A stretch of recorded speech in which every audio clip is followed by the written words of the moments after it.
दोस्तों, मोदी को अपनी राह में बीजेपी के जिस किसी नेता के पत्थर बनने का एहसास हुआ, मोदी ने उस नेता को अपने रास्ते से ही हटाने में कभी कोई हिचकिचाहट नहीं की।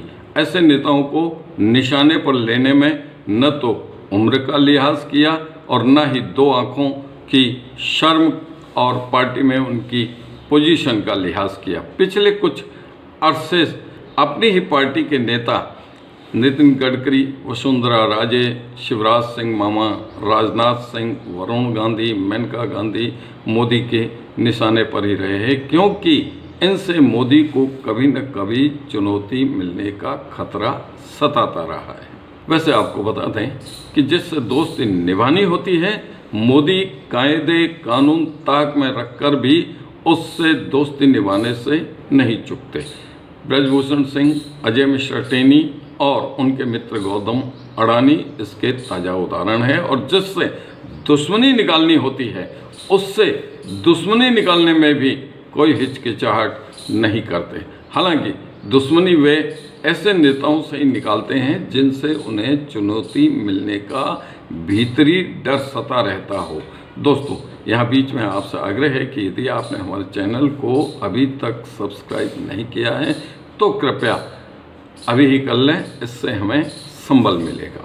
मौजूदा दौर के नेताओं में देखें तो राहुल गांधी, सोनिया गांधी, अधीर रंजन चौधरी, अरविंद केजरीवाल, मनीष सिसोदिया, संजय सिंह, राघव चड्ढा, उद्धव ठाकरे, शरद पवार, ममता बनर्जी, उनके भतीज अभिषेक बनर्जी इसके ताज़ा उदाहरण हैं। जब वे गुजरात के मुख्यमंत्री थे तब केशुभाई पटेल और शंकर सिंह बघेला को किनारे लगा दिया। फिर प्रधानमंत्री बनने पर लाल कृष्ण आडवाणी और मुरली मनोहर जोशी जैसे दिग्गज नेताओं को रास्ते का पत्थर मानकर किनारे लगाने में कतई कोई संकोच नहीं किया। फिलहाल जो नेता मोदी के निशाने पर माने जा रहे हैं, उनमें टॉप प्रायोरिटी पर केंद्रीय मंत्री नितिन गडकरी है। अभी हाल ही में देखा कि कैग ने जो 7 ऑडिट रिपोर्ट संसद के पटल पर रखी है, उसमें नितिन गडकरी के परिवहन मंत्रालय से संबंधित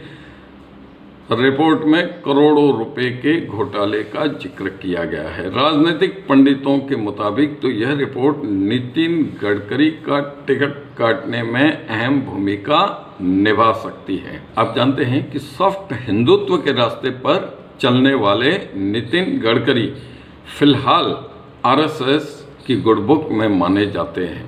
मोदी को भीतर ही यह डर सता रहा है कि खुदा न खास्ता यदि 2024 में बीजेपी की 272 सीटों से कम सीटें आई तो पीएम की कुर्सी के लिए आरएसएस नितिन गडकरी को विकल्प बना सकती है। यह मोदी को कभी भी किसी भी सूरत में गंवारा नहीं हो सकता। मोदी की अंतर्मन की इच्छा है कि वे तीसरी बार पीएम बने, पर यदि किसी भी सूरत से यह संभव नहीं हो पाया तो वे अमित शाह को प्रपोज करना ज़्यादा पसंद करेंगे। क्यों पसंद करेंगे?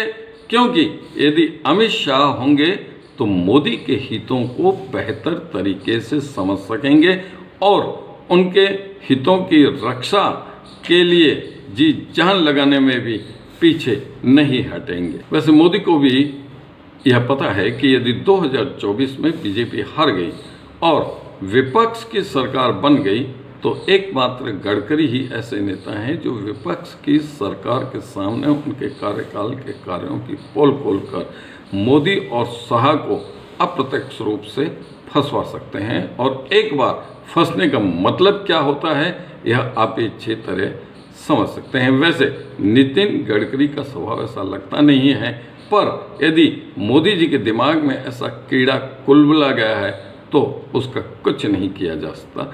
विपक्ष की सरकार बदले की भावना से खुन्नस निकालने में क्यों पीछे रहेगी? मसलन उनका बना बनाया साम्राज्य धराशायी होना और उसमें उनकी मतलब मोदी जी की दुर्गति होना तय है। ऐसे सूरत हाल में मोदी चाहेंगे कि चुनाव आते आते ऐसे तमाम रास्ते के पत्थरों को हटा दिया जाए ताकि न रहेगा बांस और न बजेगी बांसुरी। दोस्तों, इस वीडियो में बस इतना ही। अब देवेंद्र रावल को दीजिए इजाज़त। धन्यवाद।